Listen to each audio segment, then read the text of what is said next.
Assalamualaikum warahmatullahi wabarakatuh. Waalaikumsalam warahmatullahi wabarakatuh. Selamat pagi, salam sejahtera untuk kita semua. Saya ucapkan selamat datang kepada para audiens yang telah berkenan hadir pada kesempatan kali ini dalam acara seminar yang bertemakan kontroversi Pilkada 2020 di tengah pandemi COVID-19. Kami mengucapkan penghargaan yang setinggi-tingginya kepada audiens yang telah meluangkan waktunya untuk dapat hadir pada acara kali ini.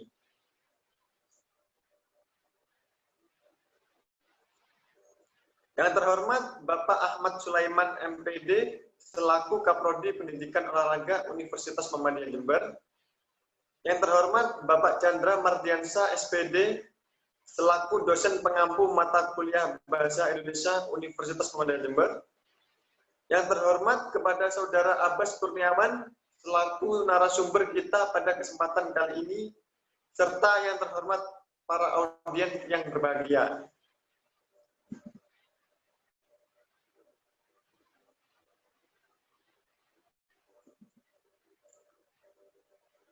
Alhamdulillah, puji syukur kita panjatkan kehadirat Allah Subhanahu wa taala karena berkat rahmatnya kita masih bisa berkumpul untuk bersama-sama menimba ilmu dari narasumber yang luar biasa ini meski harus dilaksanakan secara online. Semoga kita tetap sehat selalu. Tak lupa, salawat serta salam kita haturkan kepada junjungan kita Nabi Muhammad SAW yang telah membawa kita ke jalan terang dan meninggalkan kegelapan dalam hidup ini, yakni Adilul Islam. Diskusi ini mengusung tema bertemakan kontroversi Pilkada 2020 di tengah pandemi COVID-19. Berikut ini saya bacakan susunan acaranya. 1. Pembukaan, 2. Sambutan ketua kelompok, 3. Acara inti pemaparan materi oleh narasumber sekaligus diskusi dan tanya jawab. 4. Penutup. Memasuki acara yang pertama, yaitu pembukaan. Marilah kita awali acara pada hari ini dengan bacaan basmalah bersama-sama. Bismillahirrahmanirrahim. Bismillahirrahmanirrahim. Acara selanjutnya adalah sambutan yang akan disampaikan oleh Saudara Ananta Rizky Buyung Utama selaku Ketua Kelompok Program Studi Bahasa Indonesia Universitas Muhammadiyah Jember. Kepadanya kami persilakan. Baik, terima kasih. Assalamualaikum warahmatullahi wabarakatuh. Selamat pagi dan salam sejahtera bagi kita semua. Yang terhormat Bapak Chandra Mardiansa selaku dosen pengampu mata kuliah Bahasa Indonesia Prodi Olahraga Universitas Muhammadiyah Jember. Yang kami hormati Saudara Abbas Kurniawan selaku narasumber kita. Yang kami hormati para audiens serta seluruh rekan-rekan mahasiswa yang berbahagia. Tiada pantas kata syukur alhamdulillah kehadiran Allah Subhanahu wa taala yang telah memberikan limpahan taufik hidayah dan inayahnya pada kita semua sehingga pada kesempatan pagi yang berbahagia ini melaksanakan kegiatan diskusi walaupun dalam keadaan online. Dan tak lupa salawat dan salam senantiasa terlimpah bahkan kepada junjungan Nabi besar Muhammad SAW yang telah membawa umatnya dari zaman jahiliyah menuju zaman Islamiyah dengan perantara agama Islam. Hadirin yang berbahagia, sebelumnya perkenankan kami memperkenalkan diri. Kami adalah mahasiswa dari Universitas Muhammadiyah Jember yang pada kesempatan ini akan melaksanakan seminar diskusi yang bertemakan kontroversi Pilkada 2020 di tengah pandemi COVID-19. Dan saya atas nama pribadi serta mewakili teman-teman kelompok mengucapkan terima kasih yang tiada terkira atas kesempatan yang telah diberikan. Khususnya kepada hadirin yang telah hadir dalam acara ini. Pada kesempatan yang baik, kami ingin sedikit menyampaikan perihal tujuan kami melakukan kegiatan ini. Adapun tujuan kami berada di sini adalah untuk melaksanakan seminar diskusi sebagai salah satu tugas mata kuliah Bahasa Indonesia yang harus ditempuh. Kami amat menyadari, sebaik apapun kerja kami, pasti memiliki kekurangan. Oleh karenanya, kritik dan saran dari hadirin sekalian sangat kami harapkan. Sebagai masukan bagi kami, agar kami bisa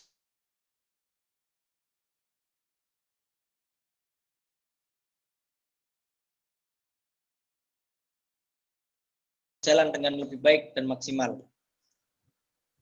Kami sangat berharap peran serta hadirin sekalian dan Bapak dosen dalam menyukseskan tugas kami ini, karena kami tak akan pernah berarti tanpa peran serta Bapak dosen dan teman-teman sekalian.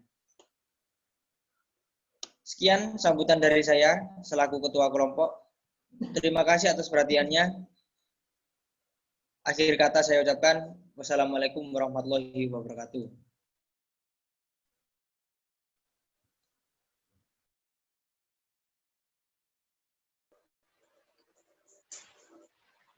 Terima kasih kepada Saudara Ananta Rizky Buyung Utama telah menyampaikan sambutannya. Hadirin yang berbahagia, memasuki acara inti yaitu penyampaian materi yang akan dipandu oleh Saudara Muhammad Irfan Ainur Rafiq selaku moderator pada acara diskusi kali ini. Selanjutnya acara akan kami serahkan kepada Saudara Muhammad Irfan Ainur Rafiq selaku moderator. Kami persilahkan. Baik, terima kasih kepada pembawa acara yaitu Muhammad Fatoni telah mempercayai saya sebagai moderator. Namanya, Assalamualaikum warahmatullahi wabarakatuh. Selamat pagi, Bapak dosen dan para audien yang berbahagia. Pertama-tama, marilah kita pujikan puji syukur kepada Allah Subhanahu wa Ta'ala karena telah memberikan rahmat, keselamatan, dan kesehatan sehingga kita dapat berkumpul pada acara seminar tentang yang bertemakan kontroversi Pilkada 2020 di tengah pandemi COVID-19. Adapun topik yang akan kita bahas tentang kontroversi Pilkada 2020. Sebelumnya saya akan memperkenalkan diri. Nama saya Muhammad Irfan Ainur Rafiq yang akan bertugas sebagai moderator pada hari ini. Sebelumnya saya akan memperkenalkan anggota kelompok saya. Yang pertama adalah Muhammad Fatoni sebagai pembawa acara. Yang kedua, Ananta Rizky Buyung Utama sebagai ketua kelompok. Yang ketiga, Abbas Kurniawan sebagai pemateri. Baik, berikutnya kita langsung saja ke acara intinya, yaitu acara seminar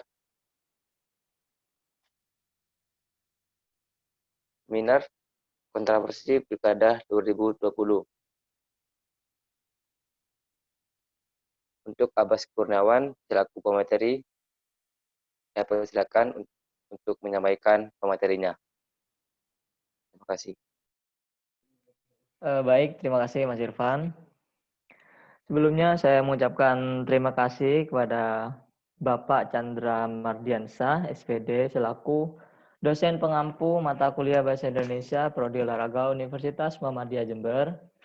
Dan yang saya hormati teman-teman serta rekan-rekan mahasiswa yang berbahagia. Sebelum ke materi kontroversi Pilkada 2020 di tengah pandemi COVID-19, ada beberapa faktor yang mempengaruhi Pilkada 2020. Di antaranya yaitu demo. Kita semua tahu urgensi sekarang yaitu krisis kesehatan yang menimbulkan krisis ekonomi. Berarti pandemi dan nggak bisa makan. Nah, sejak 6 bulan lalu, pada saat pembuatan Omnibus Law, ini menjadi perdebatan. Hasilnya pemerintah tahu dong reaksinya, risikonya jika mengesahkan Omnibus Law di kala pandemi akan menimbulkan demo. Sedangkan posisinya masih PSBB. Yang jadi pertanyaannya, kok berani-beraninya DPR mengesahkan Omnibus Law pada saat pandemi? Atau ini memang menjadi trik pemerintah agar pilkada tetap dilaksanakan? Dan mungkin yang ada di pikiran pemerintah yang pertama seperti ini. DPR mengira jika mengesahkan Omnibus Law di kala pandemi dan PSBB tidak akan terjadi demo. Itu yang pertama. Yang kedua, mungkin pemerintah berpikiran seperti ini. Mungkin saja DPR sengaja mengesahkan Omnibus Law di kala pandemi agar terjadi demo. PSBB dicabut dan pilkada lancar. Mungkin saja seperti itu. Lanjut ke materi. Materi kontroversi Pilkada 2020 di tengah pandemi. Di makalah sudah ditulis,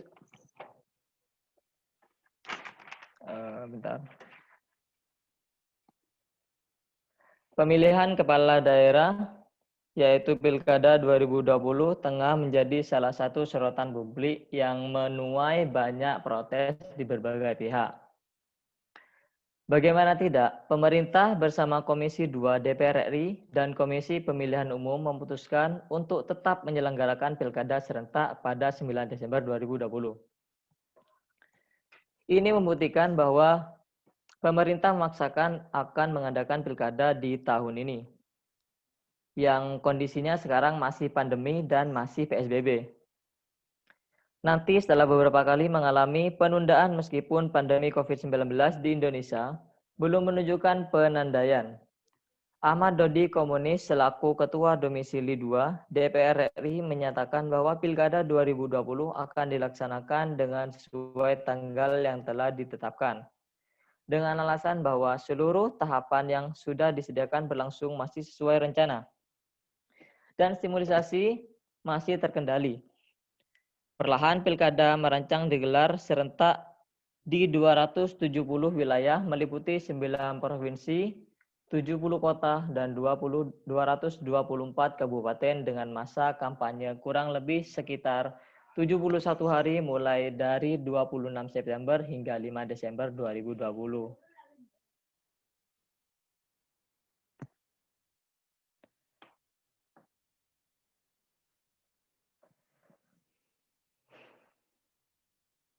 Namun keputusan pemerintah yang dinilai berisiko ini memunculkan reaksi dan kritikan pedas dari publik. Salah satunya dialamatkan oleh dua organisasi Islam terbesar Indonesia yaitu NU dan Muhammadiyah yang bersikeras mendesak pemerintah untuk menunda pilkada dan memprioritaskan keselamatan hidup rakyat Indonesia. Corona paling tidak sampai kondisi darurat kesehatan terlewati. Hal seandainya juga disarankan oleh Majelis Ulama Indonesia, yaitu MUI, dan mantan Wapres RI Yusuf Kala yang mendesak pemerintah untuk menunda pilkada paling tidak sampai vaksin COVID-19 ditemukan. Secara garis besar, aspirasi dari berbagai elemen masyarakat tergolong wajar. Pasalnya masih ada keraguan dari mereka atas kesiapan pemerintah dalam menekan penyebaran virus corona di Indonesia yang dinilai masih belum maksimal. Masyarakat juga mengkhawatirkan akan kemungkinan munculnya kluster pilkada terkait pandemi. Hal ini diperkuat dengan teridentifikasinya sejumlah penjabatan pemerintah penyelenggaraan pemilu di berbagai wilayah yang terjangkit virus ini. KPU RI bahkan menyebutkan 68 kandidat terjangkit COVID-19 pada masa sebelumnya penetapan dan terdapat 3 kandidat yang meninggal karena terpapar virus COVID-19 ini. Secara kumulatif, setidaknya hingga Senin 5 Oktober 2020, kasus positif virus corona di Indonesia bertambah sekitar 3.622, sehingga kasus positif COVID-19 ini mencapai 307.120 kasus, dengan pasien sembuh sebanyak 232.593, yaitu 75,7%, dan pasien meninggal mencapai 11.253, yaitu 3,7%.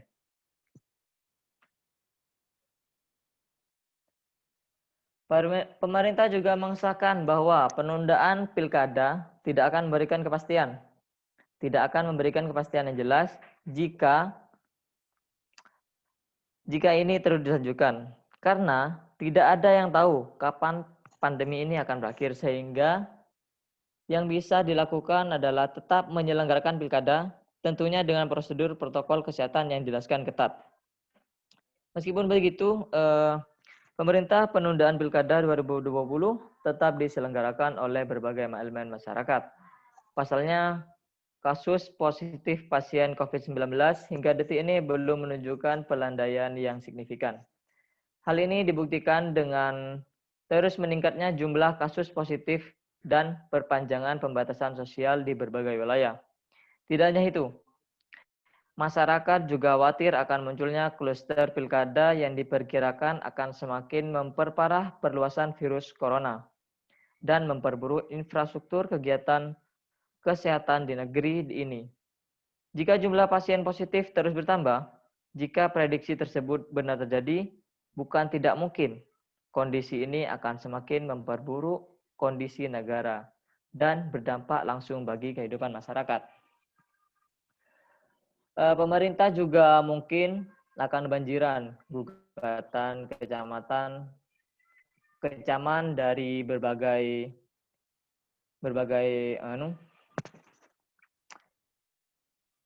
masyarakat yang akan menindakkan siapa saja yang akan menindakkan aturan tersebut.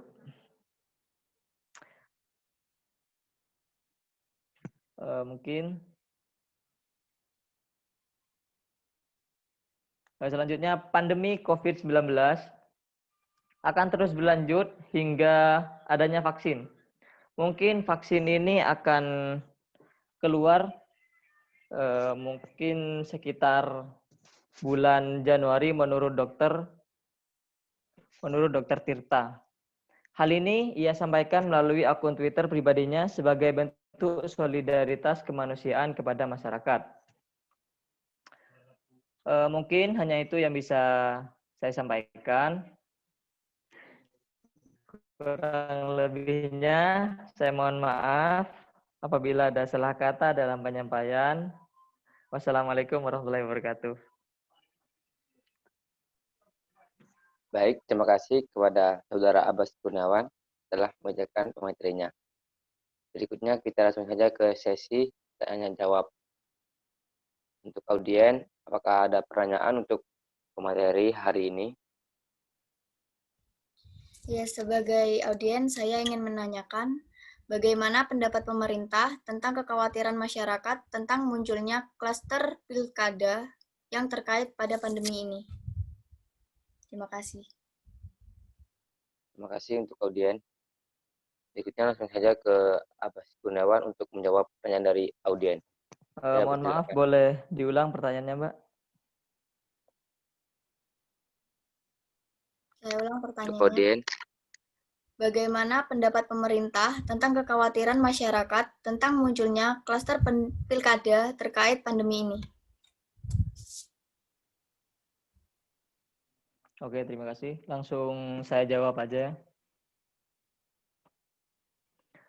Mungkin pemerintah melalui Menko Polhum Mahfud MD juga menerangkan bahwa penundaan pilkada dirasakan tidak memungkinkan lagi karena hal tersebut membutuhkan UU dan Perpu yang tidak bisa dilakukan dalam waktu singkat. Mahfud juga menambahkan bahwa penundaan ini akan berdampak pada banyaknya pejabat PLT di berbagai pemerintah daerah yang tidak memungkinkan mereka untuk mengambil kebijakan-kebijakan strategis. Mungkin seperti itu, Pak. Bisa dimengerti, Pak? Kepada audien, bagaimana dengan jawabannya? Ya, saya paham. Maka sudah dimengerti atau dipahami? Ya, saya paham. Terima kasih atas penjelasannya. Baik, jika sudah dipahami atau dimengerti, saya akan kembalikan kepada Saudara Muhammad Fatoni selaku pembawa acara. Saya persilakan. Terima kasih.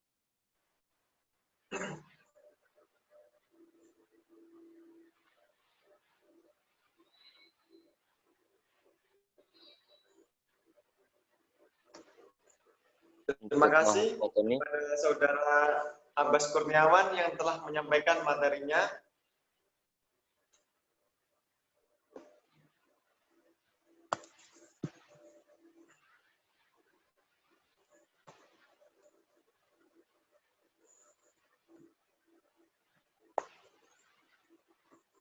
Demikianlah acara diskusi yang sudah dipimpin oleh moderator Muhammad Irfan Ainur Rafiq. Hadirin yang berbahagia, memasuki acara terakhir yaitu penutup. Marilah kita tutup acara seminar pada hari ini dengan bacaan hamdalah bersama-sama. Alhamdulillahirrahmanirrahim. Saya mewakili panitia yang bertugas menyampaikan mohon maaf jika ada salah kata dan perbuatan yang disengaja maupun tidak disengaja. Akhir kata, terima kasih. Wassalamualaikum warahmatullahi wabarakatuh. Waalaikumsalam warahmatullahi wabarakatuh. Waalaikumsalam warahmatullahi wabarakatuh.